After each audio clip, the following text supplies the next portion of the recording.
Si Kulas at si Miggy.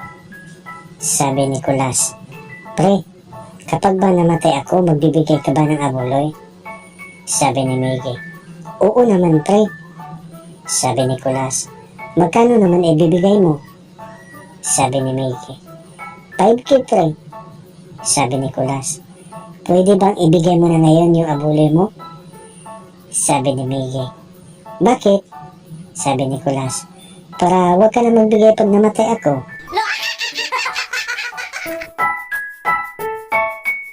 Si Raul at ang kanyang tatay.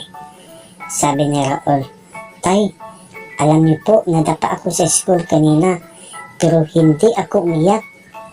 Sabi ng kanyang tatay, "Very good. Yan ang anak ko, lalaking lalaki, hindi basta-basta umiyak." Sabi ni Raul, "Matik, tay." Sabi ng kanyang tatay, "Mana ka talaga sa akin, anak. Very proud ako sa iyo." Sabi ni Raul, "Siyempre, tay. Sabi nga sa favorite song natin, Big Girls Don't Cry."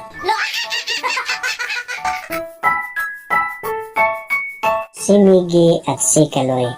Sabi ni Miggy, "Pre, baka may alam kang bumibili ng lupa. Binta ko lang sana itong lupa sa likod namin." Sabi ni Kaloy, "Meron, pre. Magkano ba?" Sabi ni Miggy, 200 per square meter lang, pre. 2,000 square meter ito lahat." Sabi ni Kaloy, "Mura ah. Wala bang isyu?" Sabi ni Miggy, "Meron, pre, pero kunti lang." Sabi ni Kaloy, "Ano, pre?" Sabi ni Miggy, "Yung lupa hindi sa akin."